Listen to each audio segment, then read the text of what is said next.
नमस्कार। उत्तर प्रदेश की तमाम बड़ी खबरें देख रहा मेरे साथ मैं हूं शंकर दत्त पंत। शुरुआत करते हैं बुलेटिन की। एक बड़ी खबर आ रही है। उत्तर प्रदेश में तेजी से कोरोना का ग्राफ बढ़ता जा रहा है। बीते 24 घंटे में कोरोना के 26,824 नए केस सामने आए हैं। 24 घंटे में कोरोना के 266 लोगों की मौत हुई है। लखनऊ में एक दिन में 3,759 नए मरीज मिले हैं। प्रयागराज में 1,261 मरीज मिले हैं। कानपुर में 1,650 नए कोरोना केस मिले हैं। वाराणसी में 1,909 और गाजियाबाद में 559 नए केस मिले हैं। नोएडा की बात करें बीते 24 घंटे में तो 903 केस नोएडा में भी कोरोना के मिले हैं। तो इस तरह से प्रदेश में आप देखिए लगातार अलग अलग जिलों में कोरोना का एक ग्राफ बढ़ता हुआ, संक्रमितों की संख्या बढ़ती हुई और साथ ही साथ मौतों का आंकड़ा भी बढ़ रहा है।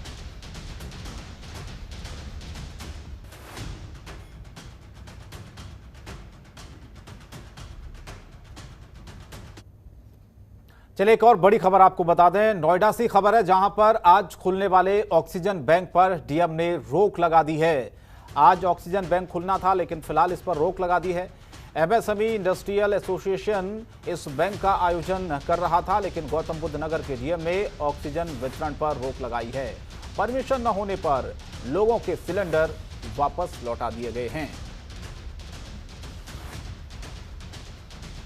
तो गौतम बुद्ध नगर के डीएम ने ऑक्सीजन वितरण पर फिलहाल रोक लगाई है क्योंकि परमिशन नहीं थी और इसीलिए जो लोगों के सिलेंडर थे वो वापस लौटा दिए गए हैं। क्योंकि आज ये शुरू होना था लेकिन ऑक्सीजन बैंक जिस पर डीएम ने फिलहाल रोक लगा दी है, ये खबर आ रही है। और बढ़ते आगे, यूपी चुनाव आयोग को इलाहाबाद हाईकोर्ट ने एक नोटिस भेजा है। ये बड़ी खबर है। हाईकोर्ट ने कारण बताओ नोटिस जारी किया है। चुनाव की ड्यूटी में लगे लोगों की मौत पर यह संज्ञान लिया इलाहाबाद हाईकोर्ट ने। कोरोना नियम का पालन कराने में चुनाव आयोग क्यों फेल हुआ, ये पूछा है कोर्ट ने। साथ ही साथ चुनाव आयोग के खिलाफ क्यों ना लें एक्शन, ये भी हाईकोर्ट ने पूछा है। तो ये खबर है जहां पर हाईकोर्ट ने कई सारे सवाल इस पर उठाए हैं। चुनाव आयोग के खिलाफ एक्शन क्यों न लिया जाए, क्योंकि आप देखिए एक तरफ उत्तर प्रदेश में लगातार महामारी चल रही है और दूसरी तरफ चुनावों के बीच में जो परिस्थितियां लगातार सामने आई, अब हाईकोर्ट ने कारण बताओ नोटिस जारी किया गया है और उसमें कई सारी चीजें पूछी हैं। पंचायत चुनाव की ड्यूटी में लगे लोगों की मौत पर यह संज्ञान कोर्ट ने लिया है। पूछा है कोरोना नियम का पालन कराने में चुनाव आयोग फेल आखिर क्यों हो गया।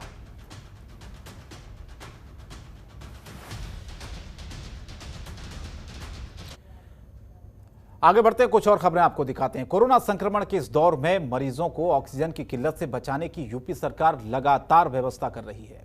दरअसल प्रदेश में ऑक्सीजन की उपलब्धता बढ़ाने के लिए लखनऊ से बोकारो के लिए 6 ऑक्सीजन एक्सप्रेस को रवाना किया गया है।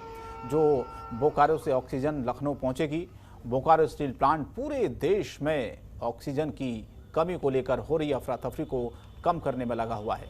यहां से लगातार ऑक्सीजन की खेप यूपी सहित कई राज्यों में भेजी जा रही है। बोकारो स्टील प्लांट रेलवे के सहयोग से कई राज्यों को ऑक्सीजन देकर संजीवनी देने का काम कर रही है।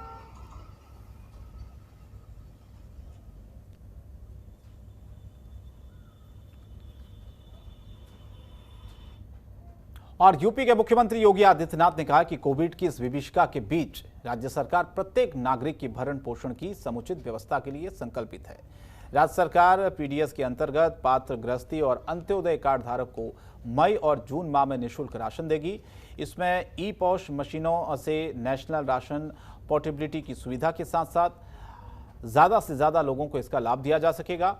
सीएम ने यह भी कहा कि राज्य सरकार की ओर से दिए जा रहे राशन भारत सरकार के एनएफएसए के अंतर्गत मई जून महीने के लिए घोषित निःशुल्क राशन के अतिरिक्त होगा। उन्होंने इस संबंध में संबंधित विभाग और अफसरों को कार्य योजना तैयार करने के निर्देश दिए हैं। मुख्यमंत्री योगी ने टीम 11 के साथ वर्चुअली बैठक में ये बातें कही हैं।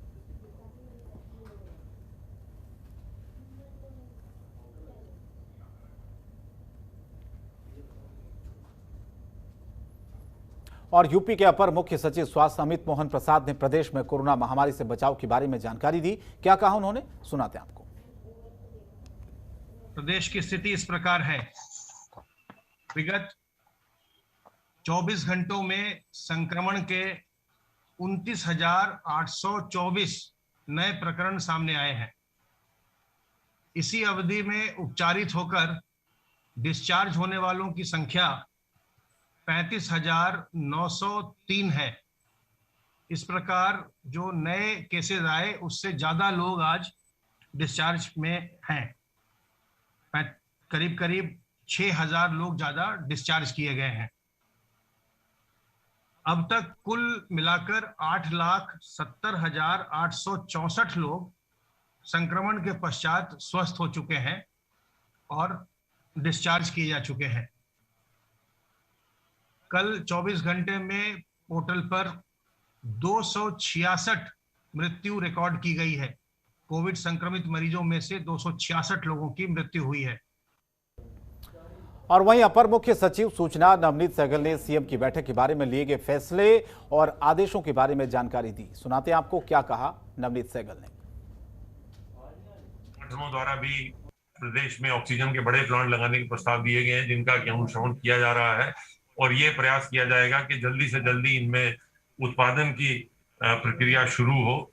इसके अतिरिक्त जो प्रदेश में आवश्यक दवाएं हैं, रेमडेसिविर के इंजेक्शन है, वो भी प्रयास करके उपलब्ध कराए जा रहे हैं। और ये भी प्रयास किया जा रहा है कि जो गरीब लोग हैं, जिनको की जो निजी अस्पतालों में है, उन्हें अगर रेमडेसिविर की आवश्यकता है तो जिलाधिकारी और मुख्य चिकित्सा अधिकारी के माध्यम से भी उन्हें उपलब्ध ये कराए जाएं।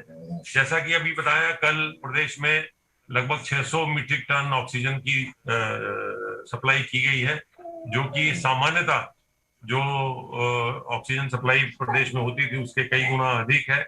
और इसको पूरा प्रयास किया जा रहा है कि ऑक्सीजन की सप्लाई अधिक से अधिक इसको बढ़ाया जाए। ये भी मैं बताना चाहूंगा कि कोरोना के बावजूद किसानों से गेहूं खरीद का कार्य बड़ी तेजी से चल रहा है और अभी आपको जैसा बताया गया, रिकॉर्ड मात्रा में लगभग 9,66,000 मीट्रिक टन, लगभग 96 लाख क्विंटल जो है वो गेहूं किसानों से खरीदा जा चुका है। और कांग्रेस महासचिव प्रियंका गांधी ने लखनऊ की जनता को राहत दी है। ऑक्सीजन की भारी किल्लत से जूझ रहे उत्तर प्रदेश के लिए छत्तीसगढ़ ने भी मानवीय मदद के तौर पर ऑक्सीजन भेजी है। ऑक्सीजन की खेप रायपुर के उरला औद्योगिक क्षेत्र से लखनऊ के वेदांता अस्पताल पहुंच चुका है। आपको बता दें कि ऑक्सीजन टैंकर छत्तीसगढ़ से आज सुबह लखनऊ पहुंचा है।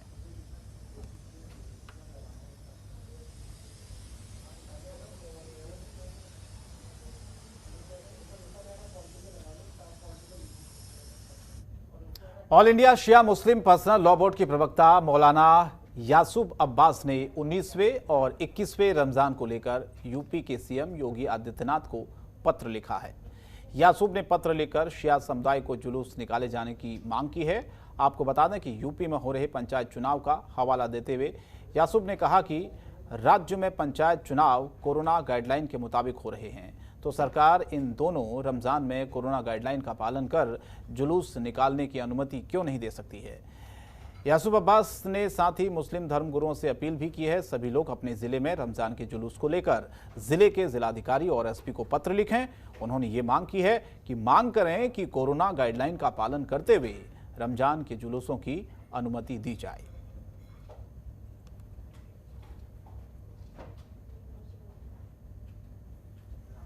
हजरात मोमिनीन, जैसा कि आपके इल्म में है कि 2 मई और 4 मई को 1921 रमज़ान है।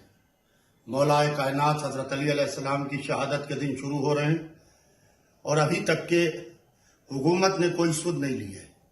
लिहाजा इस सिलसिले में मैंने उत्तर प्रदेश के वजीर आला श्री योगी आदित्यनाथ जी को एक लेटर लिखा है और उस खत के जरिए मैंने 1921 रमज़ान के जुलूस लखनऊ में और लखनऊ के बाहर बैरून लखनऊ में उठाने की मांग की। अयोध्या के मिल्कीपुर विधायक के भाई गुंडागर्दी सामने आई है। दरअसल डायग्नोसिस सेंटर पर विधायक के भाई पहुंचे और सबसे अपने काम करवाने के लिए डायग्नोसिस सेंटर के कर्मचारियों से कहने लगे। पहले तो दोनों से थोड़ी कहासुनी हुई, फिर कहासुनी मारपीट में बदल गई। दोनों तरफ से जमकर मारपीट हुई। कर्मचारियों ने भी विधायक के भाई और उनके परिजनों पर लाठी डंडों से हमला कर दिया। हंगामे की सूचना मिलते ही मौके पर पुलिस पहुंची और मामले को शांत कराया। साथ ही पुलिस ने मामला दर्ज कर लिया है और जांच शुरू कर दी है।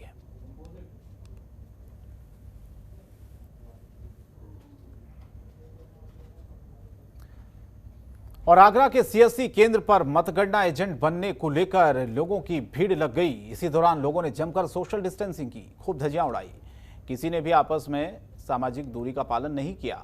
आपको बता दें कि सीएससी केंद्र पर मतगणना एजेंट को नियुक्त किया जा रहा था और इसी दौरान लोग कोरोना संक्रमण को दावत देते दिखाई दिए। एक साथ सैकड़ों की संख्या में लोग बिना सोशल डिस्टेंसिंग के खड़े थे।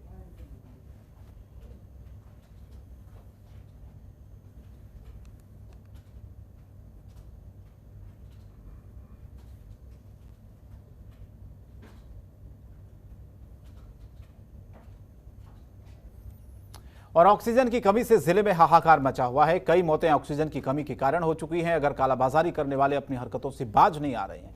ताज़ा मामला लखीमपुर खीरी से सामने आया, जहां कालाबाजारी करने के उद्देश्य से लाए गए ऑक्सीजन सिलेंडरों से भरी पिकअप को पुलिस ने पकड़ा है। इस पिकअप में 40 सिलेंडर लोडेड थे, जिन्हें पुलिस ने चेकिंग के दौरान पकड़ लिया है। फिलहाल पुलिस ने पकड़े गए सिलेंडरों के ड्रग इंस्पेक्टर के हवाले कर दिया है और इनसे पूछताछ की जा रही है।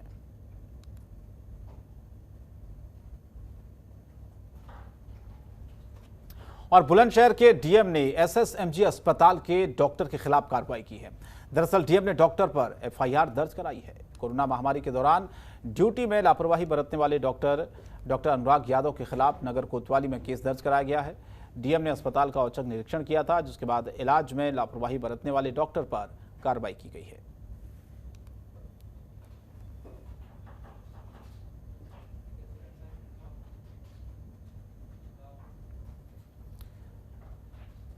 और आगामी 2 मई को त्रिस्तरीय पंचायत चुनाव की मतगणना को लेकर उप जिलाधिकारी परमानंद झा ने नजीबाबाद के कासमिया इंटर कॉलेज और कीरतपुर के हिंदू इंटर कॉलेज में बने मतगणना स्थल स्ट्रांग रूम का निरीक्षण किया। पंचायत चुनाव के प्रत्याशी और उनके एजेंटों के पास कोविड-19 का आरटीपीसीआर और एंटीजन जांच की गई। सैकड़ों की संख्या में प्रत्याशी एजेंट पीएससी सीएससी अस्पताल समीपुर पर जमा हो गए, जहां उनकी जांच की गई है। उधर एसडीएम ने जानकारी देते हुए बताया कि मतगणना स्थल पर एक कक्ष में 3 टेबल रहेगी, जिसमें जिला पंचायत बीटीसी प्रधान पद के लिए एक टेबल लगाई जाएगी। इसके अतिरिक्त 2 कंट्रोल रूम भी वहां पर बनाए जाएंगे। खबरों के निष्पक्ष विश्लेषण के लिए सब्सक्राइब करें Jantantra TV and press the bell icon. Never miss any update.